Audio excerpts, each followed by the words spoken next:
Hey friends, what an amazing day it was yesterday in here in this very room, talking about, again, the story of David and Saul and how their lives intersect.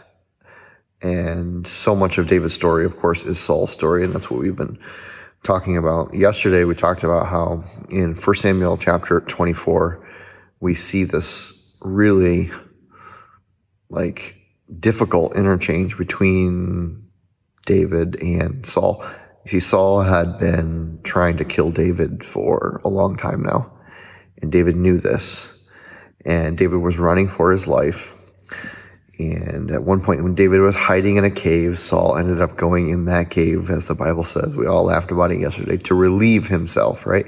And David had this opportunity. He had this opportunity to finally take revenge and take Saul's life, but he didn't.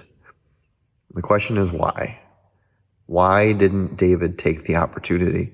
I probably would have taken the opportunity. You probably would have taken the opportunity. But in that moment, David made a choice. And the choice that he made, instead of getting revenge, was to honor Saul. He honored him.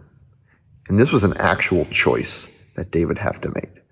See, when we honor people that have done us harm or that have caused us pain or are actively attacking us, that is a choice that we must make. Honor cannot be based on feelings, because I very rarely feel like honoring those types of people, right? But it is a choice that I have to make. It is a choice that we all have to make. Sometimes what happens is we don't really know what to do or how to honor someone who has hurt us or who has done a great amount of harm to us. In David's life and in this story, it was all about what David didn't do that honored Saul. He could have snuck up behind Saul in that cave, cut his throat, chopped his head off like he did Goliath. But instead, the way that David chose to honor Saul was by not giving Saul what he actually deserved.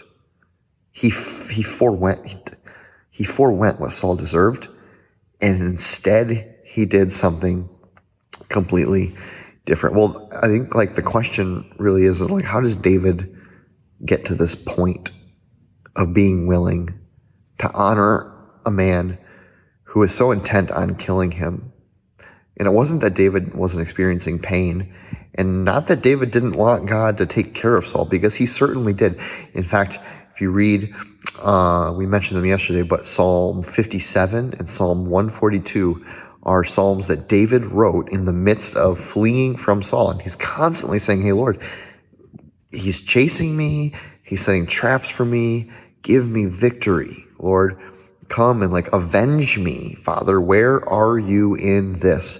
But that's kind of the point, is that instead of lashing out at Saul, even when he had the chance, David entrusted all of that hurt and all of that pain and all of that dishonor upon him, and he held it and he gave it to God.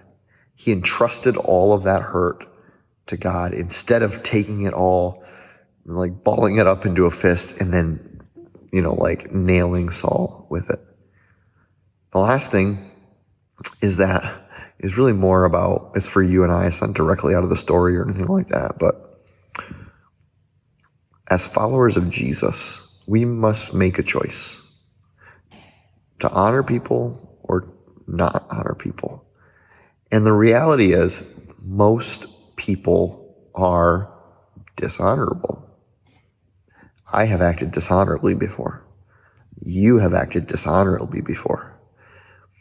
And so we don't give honor to others because they deserve it. It's not like they have earned honor and therefore they get it, because they haven't. We give honor because we, through our faith in Jesus Christ, we are honorable people. We are people who give honor.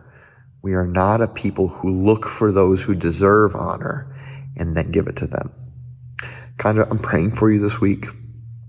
I hope that you have a really like life-changing, life-moving time in this story as you're praying through it and as you're considering what it means to honor those who are dishonorable.